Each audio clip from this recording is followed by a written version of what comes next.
मलाई अनावश्यक काम गर्न दबाब नदिनुहोला भन्दै उपप्रधानमन्त्री श्रेष्ठले भने।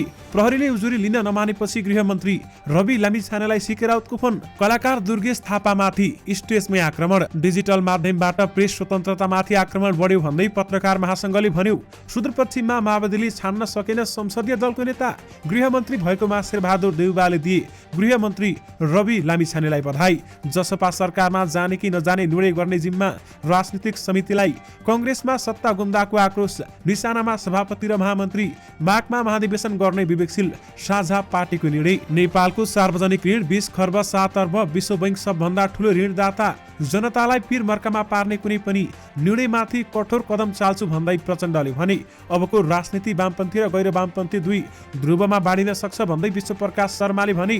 पोखरा महानगरमा आज सार्वजनिक विदा आईएलएस प्रणाली लागू नहुँदा भैरवा विमानस्थलमा अन्तर्राष्ट्रिय उडान रोकियो। राहदानी वितरण सहज बनाउन गृह मन्त्रालयले विज्ञको टोली खटाएपछि अब काममा सहज हुने प्रशिक्षण काम गर्न पदमा आएको हुँ भन्दै उपप्रधानमन्त्री श्रेष्ठले भने। अंग्रेजी नयाँ वर्षलाई स्वागत। आजदेखि अंग्रेजी नयाँ वर्ष सुरु। शेरबहादुर देउवाले गृहमन्त्री रवि लामिछानेलाई दिए बधाई। निर्मलाको मुद्दालाई प्राथमिकता दिएकोमा खुसी व्यक्त। कांग्रेस अब संगठन निर्माणमा केन्द्रित हुन्छ भन्दै महामन्त्री विश्वप्रकाश शर्माको भनाई। सत्ता नहुँदैमा विचलित हुनु पर्दैन भन्दै कांग्रेसका वरिष्ठ नेता रामचन्द्र पौडेलले भने। पोस्टर रिलिज गर्दै छड्के दुईले दियो फागुन 19 मा आउने सन्देश। दूधको मूल्य वृद्धि प्रति सरकारको आपत्ति। भाडाकै घरमा सुरु हुँदै बागमतीको दोस्रो कार्यकाल। जग्गा खोजीमै बित्यो 5 वर्ष।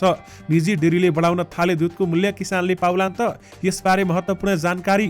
माओवादी बागमती प्रदेश संसदीय दलको नेतामा शालिग्राम जम्मरकटेल चयन। त्रिभुवन विश्वविद्यालयमा आइतबारदेखि यानि कि आजदेखि बिदा दिइयो। जसपाले सरकारमा जाने मन्त्रीबारेमा राजनीतिक समितिको बैठकबाट निर्णय लिने। केही गर्छु भनेर पदमा आएको मान्छेलाई किन चाहियो पैसा भन्दै उपप्रधानमन्त्री श्रेष्ठको भनाई। माधव नेपालद्वारा पार्टीलाई नयाँ सिरबाट अगाडि बढाउन प्रस्ताव। League T20 update. जनकपुरद्वारा विराटनगर पराजित। निर्मला पन्तको हत्या प्रकरण सम्बन्धी गृहमन्त्री रवि लामिछानेले लिए ठूलो एक्सन। दर्शक महानुभावहरू नमस्कार। स्मार्ट खबरको न्युज अपडेटमा यहाँहरूलाई हार्दिक स्वागत छ। म आर्यन न्युपानी। आज मिति विक्रम सम्वत 2079 साल पुष 17 गते आइतबार। इस्वी सम्वत 2023 जनवरी 1 तारिक। सदाको चाहिँ आज पनि हामी उपस्थित भइसकेका छौँ। आजका समाचारहरू एकदमै धेरै महत्त्वपूर्ण भएकाले भिडियोलाई अन्तिमसम्म हेर्नुहोला अनि हाम्रो मेहनतका लागि यो भिडियोमा एउटा लाइक अवश्य गर्नुहोला। दर्शक महानुभावहरू आजदेखि अंग्रेजी नयाँ वर्षको सुरुवात भएको छ। 2023 लागेको छ अथवा 2023 सुरु भएको छ। दर्शक महानुभावहरू अंग्रेजी नयाँ वर्षको तपाईहरुमा स्मार्ट खबरको तर्फबाट धेरै धेरै शुभकामना। अंग्रेजी नयाँ वर्ष भए पनि तपाईहरुले काममा ठूलो सफलता पाउनुहोला। सफलताको धेरै धेरै शुभकामना दिन चाहन्छौं। दर्शक महानुभावहरू पल पलको न्युज अपडेटका लागि हाम्रो च्यानललाई सब्स्क्राइब गरी नजिकै आउने बेल आइकनलाई क्लिक गर्नुहोला। आउनुस् आजका मुख्य समाचार सुरु गरौं। प्रहरीले उजुरी लिन नमानेपछि गृहमन्त्री रवि लामिछानेलाई सिकेराउतले फोन गरेको प्रसंगबाट। जनमत पार्टीका अध्यक्ष सिकेराउतले सप्तरीमा प्रहरीले उजुरी लिन नमानेपछि गृहमन्त्री रवि लामिछानेलाई टेलिफोन गरेर जानकारी गराएका छन्। आज सामाजिक सञ्जाल मार्फत आफूले पाएको गुनासो बारेमा गृहमन्त्रीलाई जानकारी गराएको उनले बताएका छन्। राउतले आफ्नो क्षेत्रका गुनासोको सम्बोधन गर्न कार्यालयमा गुनासो पिटिका राखेको जानकारी गराएका छन्। जसको सम्बोधन गर्ने क्रममा उनले सप्तरीमा महिला हिंसा र यातनाको दर बढ्दो देखिएको बताएका छन्। हिजो आफ्नो क्षेत्रका गुनासो सुन्ने क्रममा सप्तरीमा महिला हिंसा र यातनाको दर बढ्दो र पीडित महिला कपाल खौरिदिएको पीडित महिला समेत प्रहरीका हिम्मत गरेर जाँदा पनि प्रहरीले उजुरी लिन नमानेको विषय उठेकाले गृहमन्त्रीज्यूलाई सो बारेमा फोनमा अवगत गराएको छु भन्दै उनले भनेका छन्। कपिलवस्तुमा आयोजना भएको 7औं चन्द्रौटा महोत्सवको शनिबार आकर्षणको रूपमा रहेका बेलामा कलाकार दुर्गेश थापामाथि आक्रमण भएको छ। मञ्चमा प्रस्तुति दिँदै गर्दा ढुङ्गा प्रहार भएपछि उनको प्रस्तुति रोकिएको थियो। आक्रमण भएपछि महोत्सव स्थलमा सुरक्षा व्यवस्था कडा पारिएको छ। पल शाहलाई फसाउन सहयोग गरेको भन्दै थापा विवादमा तानिएका थिए। थापालाई शाहका समर्थकहरूले ढुङ्गा प्रहार गरेको हुन सक्ने अनुमान रहेको छ। शनिबारका दिन दर्शकको अत्याधिक भिड रहेकाले कसले ढुङ्गा प्रहार गरेको भन्ने विषयमा अनुसन्धान भइरहेको बताइएको छ। व्यापार संघ कपिलवस्तुले आयोजना गरेको महोत्सव पुष 21 गतेसम्मका लागि सञ्चालन हुनेछ। यानि कि दुर्गेश थापामाथि स्टेजमै आक्रमण भएको छ।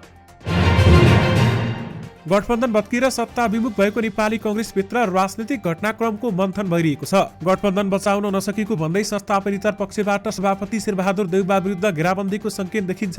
यता संस्थापन पक्ष भनी महामन्त्रीद्वय गगन थापा र विश्वप्रकाश शर्माको अल्लारेपन पनि उत्तिकै जिम्मेवार रहेको बताउँछ। काठमाडौँमा सत्ता उलटफेर हुँदा साहित्य महोत्सवमा कफिन पोखरा पुगेका गगन थापाका कारण र शर्मा पनि केन्द्रीय सदस्यको प्रश्नको घेरामा परेका छन्। समसामयिक राजनीतिक घटनाक्रमको समीक्षा गर्न 22 पुसमा केन्द्रीय कार्य सम्पादन समितिको बैठक बस्दैछ भने गठबन्धनबाट माओवादी केन्द्र बाहिरिएपछि उत्पन्न राजनीतिक घटनाक्रम बारेमा बैठकमा शेरबहादुर देउबा विरुद्ध संस्थापनसम्म आक्रामक रूपमा प्रस्तुत हुने तयारीमा छ। शेरबहादुर देउबा नेतृत्वको गठबन्धनको निरन्तरता किन र कसरी सम्भव भएन भनेर सभापतिले जवाब दिनुपर्ने इतरसम्मका नेता शेखर कोइरालाद्वारा 11 पुसमा जारी गरेको विज्ञप्तिमा उल्लेख गरिएको छ। गठबन्धन विभाजन भएको विषयमा पुस 22 गतेदेखि नै बस्ने बैठकमा निर्मम समीक्षा हुने कोइरालाको भनाइरहेको छ। यानि कि कांग्रेसमा सत्ता गुम्दाको आक्रोश देखिएको छ भने निशानामा सभापति शेरबहादुर देउबा र महामन्त्री रहेका छन्।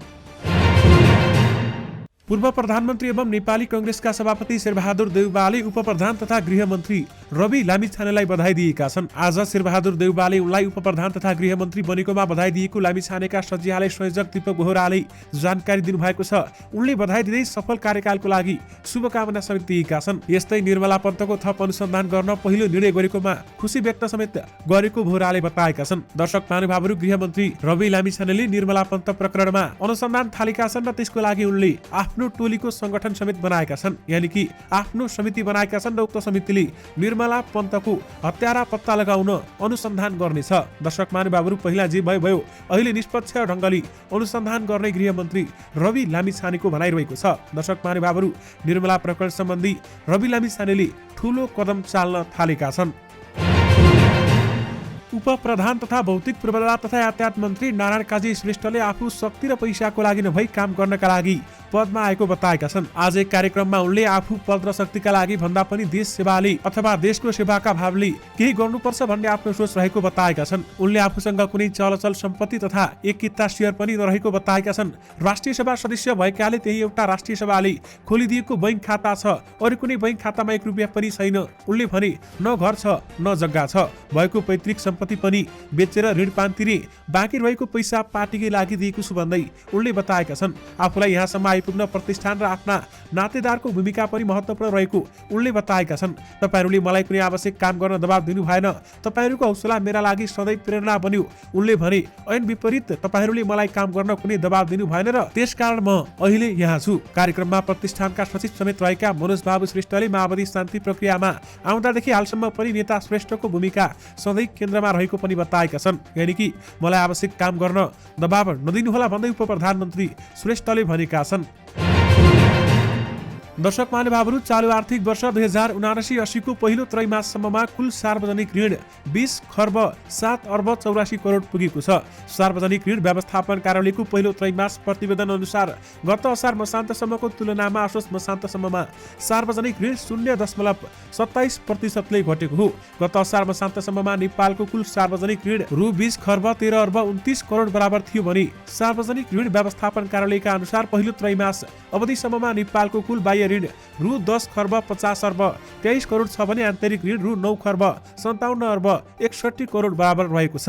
यो आँकडा गत असार मसान्तसम्मको ऋणको अवस्थासँग तुलना गर्दा बाह्य ऋण रु 24 अर्ब 38 करोडले बढेको र आन्तरिक ऋण रु 29 अर्ब 83 करोडले घटेको हो। चालु आर्थिक वर्षको पहिलो 3 महिनामा सरकारले कुल 24 अर्ब 70 करोड बराबर बाह्य ऋण उठाएको छ। यानि कि नेपालको सार्वजनिक ऋण 20 खर्ब 7 अर्ब रहेको छ भने विश्व बैंक सबभन्दा ठूलो ऋणदाता बनेको बताइएको छ।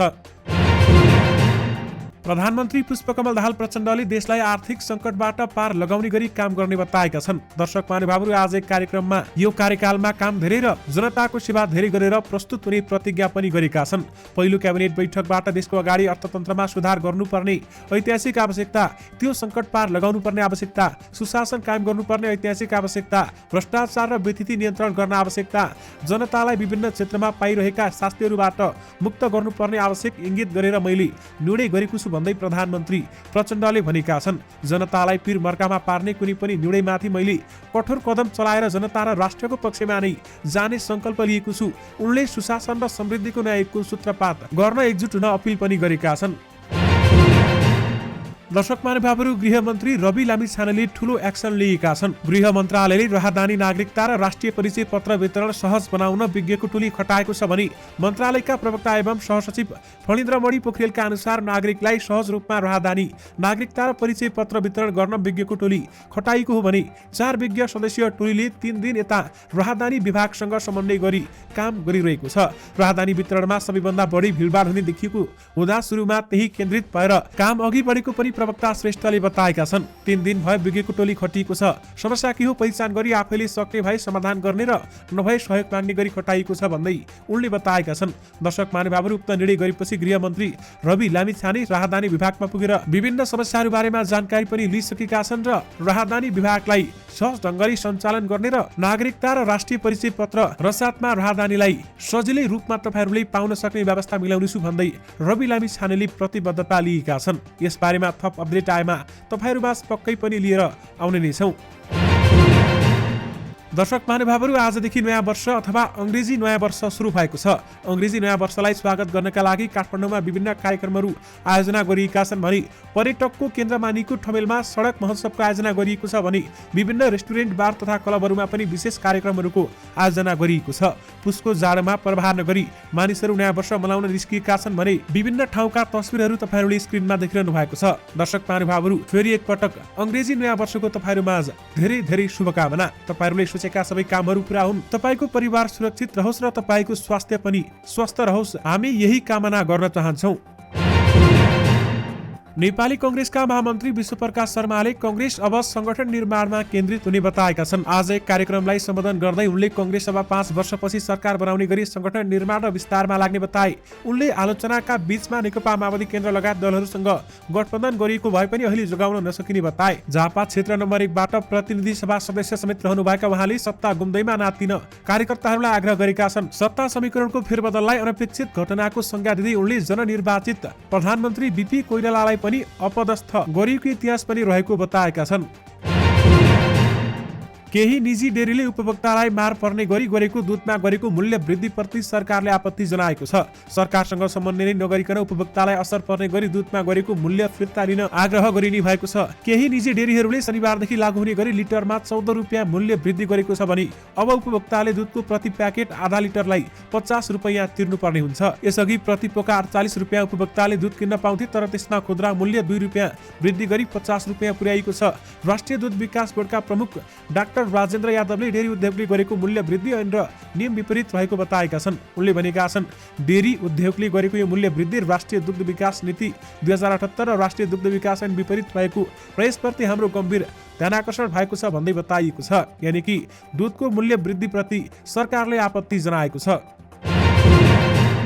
बागमती प्रदेश सरकारको पहिलो कार्यकाल सकिएसँगै दोस्रो कार्यकालका लागि सरकार बनाउने कसरत जारी रहेको छ। अघिल्लो 5 वर्षको कार्यकाल संघीय सरकार मातहत तथा भाडाको घरमा काम चलाएको प्रदेश सरकारको दोस्रो कार्यकालको सुरुवात पनि आफ्नो भवन बिना नै सुरु हुने भएको छ। 5 वर्षको अवधिमा राजनीतिक अस्थिरताका कारण आफ्नो कुर्सी जगाउने खेलमा रुमलिएका प्रदेश सरकारहरूको ध्यान प्रदेश संरचना बनाउने तर्फ घुम्न सकेन, जसका कारण राज्य कोषको लाखौं रुपियाँ घर भाडा र आवास भाडा खर्चमा नै सकिने गरेको छ। सेवालाई प्रभावकारी बनाउन गृह मन्त्रालय मातहतका कार्यालय तथा प्रत्येक जिल्लामा एकीकृत सेवा केन्द्र निर्माण गर्न प्रदेश सभाको बैठक सांसदहरूले बारम्बार माग गरे पनि त्यसतर्फ सरकारको ध्यान पनि पुगेन। कुर्सी कसरी सुरक्षित बनाउने र आफू मातहतको सरकार कसरी निर्माण गर्ने भन्ने मात्रै ध्यानमा तल्लीन रहेको बागमती प्रदेश सरकारले मन्त्रीको आवास भवन, प्रदेश सभा भवन, मुख्यमन्त्री तथा मन्त्री परिषद कार्यालय लगायतका अन्य मन्त्रालयहरू समेत भाडाकै घरमा सञ्चालन गर्दै आइरहेको छ। यानि कि भाडाकै घरबाट बागमतीको दोस्रो कार्यकाल सुरु हुँदैछ भने जग्गा खोजीमै 5 वर्ष बितेको बताइएको छ भने यद्यपि अहिले पनि टुङ्गो नलागेको बताइएको छ। उपेन्द्र यादव नेतृत्वको जनता समाजवादी पार्टी नेपाल सरकारमा जाने मन्त्रीहरूले निर्णय गर्ने जिम्मेवारी पार्टीको राजनीतिक समितिलाई दिएको छ। आज बालकुमारी स्थित केन्द्रीय कार्यालयमा बसेको पार्टी केन्द्रीय कार्यकारिणी समितिको बैठकले सरकारमा सहभागी हुने मन्त्रीहरूको निर्णय गर्ने जिम्मेवारी सो समितिलाई दिएको हो। यही पुस 18 गते 19 गते सो पार्टीले राजनीतिक समितिको बैठक बोलाएको छ भने सोही बैठकले आवश्यक निर्णय गर्दै सरकारमा सहभागी हुने मन्त्रीहरू तय गरिने निर्णय केन्द्रीय कार्यकारिणी समितिको बैठकले गरेको पार्टीका प्रवक्ता मनिष सुमनले जानकारी दिनुभएको छ। नेपाल पत्रकार महासंघले सन् 2022मा डिजिटल प्रविधिको माध्यमबाट सञ्चार माध्यम र पत्रकारमाथि आक्रमण बढेको बताएको छ। आज एक विज्ञप्ति जारी गरी महासंघले डिजिटल माध्यमबाट भइरहेको प्रेस स्वतन्त्रतामाथिको आक्रमण नयाँ चुनौती देखिएको बताएको छ। महासचिव रोशन पुरीले विज्ञप्ति मार्फत भनेका छन्, अनलाइन सञ्चार माध्यमको सीएमएसमा अनधिकृत प्रवेश गर्ने, संगठित रूपमा अनफलो अभियान चलाउने, सामाजिक सञ्जाल मार्फत विभिन्न प्रकारका धम्की दिने, सामाजिक सञ्जाललाई बन्द गर्ने प्रयास गर्ने र विमुख बनाउने तथा ह्याक गर्ने काम भएको समेत बताइएको छ। विवेकशील साझा पार्टीले आगामी माघ अन्तिममा महाधिवेशन गर्ने बताएको छ।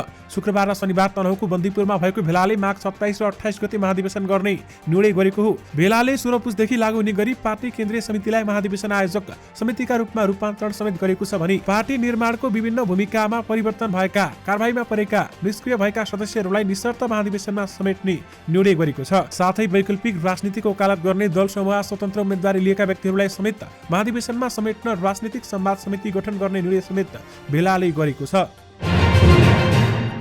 पोखरामा नवनिर्मित क्षेत्रीय अन्तर्राष्ट्रिय विमानस्थलको उद्घाटनका अवसरमा आज पोखरा महानगरपालिकामा बिदा दिएको छ। महानगरले आज एक सूचना जारी गरी महानगरपालिका कार्यालय, महाशाखा, शाखा 33 वटा कार्यालय तथा मातहतका सबै विद्यालय तथा संघ शैक्षिक संस्था बन्द हुने समेत जनाएको छ। विमानस्थल उद्घाटन समारोहलाई भव्य बनाउन र व्यापक जनसहभागिता गराउन बिदा दिएको महानगर प्रमुख धनराज आचार्यले बताए। उनले भने 5 दशक लामो प्रतिपक्षपछि विमानस्थल निर्माण सम्पन्न भएर उद्घाटन हुनु पोखराका लागि उत्सव हो। पोखरेलीको साथ र सहयोगबाट निर्माण भएको विमानस्थलको उद्घाटन समारोहलाई भव्य बनाउन बिदा दिएका हौं।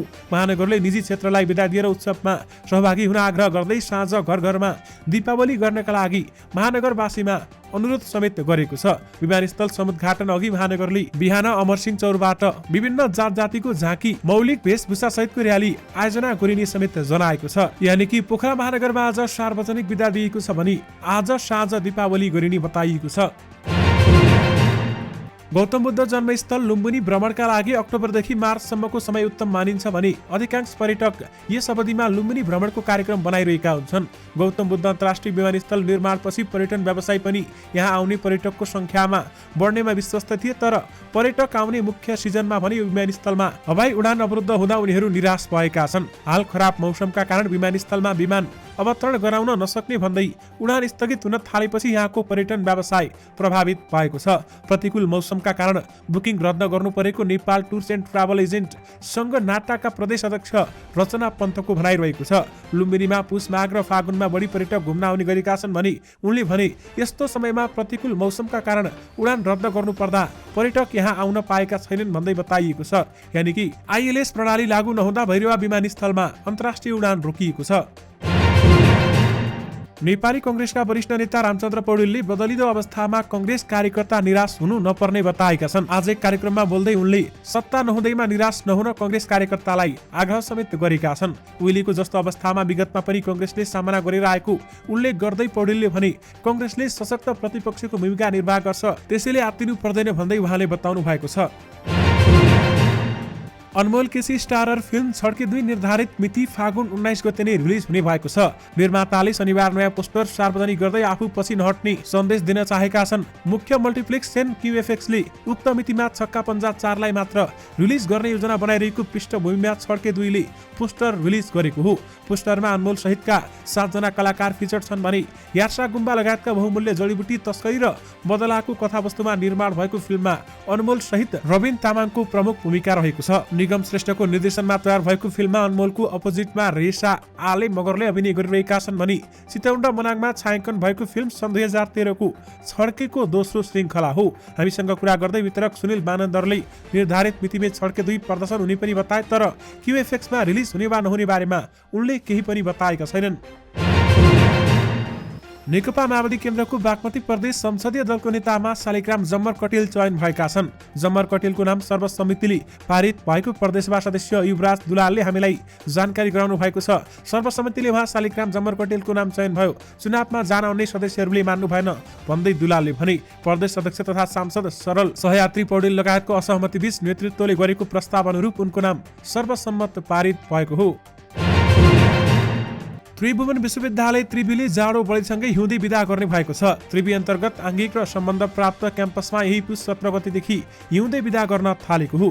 त्रिवी कार्यकारी परिषदले पुस 17 गतेदेखि बढीमा 22 दिन हिउँदै विदा गर्ने निर्णय गरेको त्रिवीको सूचना तथा जनसम्पर्क महाशाखाका प्रमुख योगेन्द्र प्रसाद दाहालले जानकारी दिनुभएको छ। उनले उक्त समयमा पठन पाठन बन्द हुने र प्रशासनिक कार्य भने सञ्चालन हुने बताएका छन्। नेकपा एकीकृत समाजवादीको स्थायी समितिको बैठक स्थगित भएको थियो। पार्टी अध्यक्ष माधव कुमार नेपालको अध्यक्षतामा बसेको बैठकमा केही नेताले छलफलमा धारणा राख्न बाँकी रहेकाले बैठक स्थगित गरिएको थियो भने हिजोको बैठकमा 18 जना नेताले आफ्नो धारणा राखेका थिए र वर्तमान सरकारलाई हेर्ने दृष्टिकोण आगामी दिनका लागि रणनीति तथा संगठन निर्माणका कार्ययोजना वामपन्थी एकतासँग सम्बन्धित विषयमा विभिन्न कोणबाट छलफल गरिएको केन्द्रीय प्रचार विभाग प्रमुख जगन्नाथ खतिवडाले जानकारी दिएका छन्। दर्शक महानुभावहरू, एकीकृत समाजवादीले आज फेरि बैठक बोलाएको छ र यो बैठकमा सरकारमा जाने या नजाने बारेमा छलफल हुने समेत बताइएको छ। पहिलो संस्करणको नेपाल टी20 लिगमा जनकपुर रोयल्सले विराटनगर सुपर किङ्सलाई 49 रनले पराजित गरेको छ। त्रिवी क्रिकेट मैदानमा भएको खेलमा 190 रनको लक्ष्य पछ्याएको विराटनगरले 20 ओभरमा 7 विकेट गुमाएर 140 रन मात्र बनायो। विराटनगरका लागि हुसेन तरतले सर्वाधिक 42 रन बनाउँदा प्रदीप सिंह ऐरीले अभिजित 36 रन बनाए। गौरांशु शर्मा 33 रनबाट अल आउट समेत भएका थिए। यानि कि टी20 लिगमा जनकपुरद्वारा विराटनगर पराजित भएको छ। नेकपा माओवादी केन्द्रको सुदूरपश्चिम प्रदेश सभा संसदीय दलको नेता चयन गर्न बसेको बैठक निष्कर्षविहीन भएको छ। दलको नेता चयनका लागि आज संसदीय दलको कार्यालयमा बैठक बसे पनि बिना निष्कर्ष सकिएको हो। संसदीय दलको नेतामा 2 जना आकांक्षी देखिएका स्थायी कमिटी सदस्य तथा सुदूरपश्चिम इन्चार्ज खगराज भट्ट र केन्द्रीय सदस्य ओमविक्रम भट्टबीच सहमति नजुटेपछि कुनै पनि निर्णय हुन नसकेको सांसदले बताएका छन्। दर्शक महानुभावहरू, यो सँगै तपाईँहरूमा आजका सबै मुख्य समाचारहरू राखिसकेका छौँ। फेरि पनि तपाईँहरूमा नयाँ मुख्य समाचार को साथमा उपस्थित हुने नै छौं। अहिलेलाई भने मलाई बिदा दिनुहोस्। नमस्कार।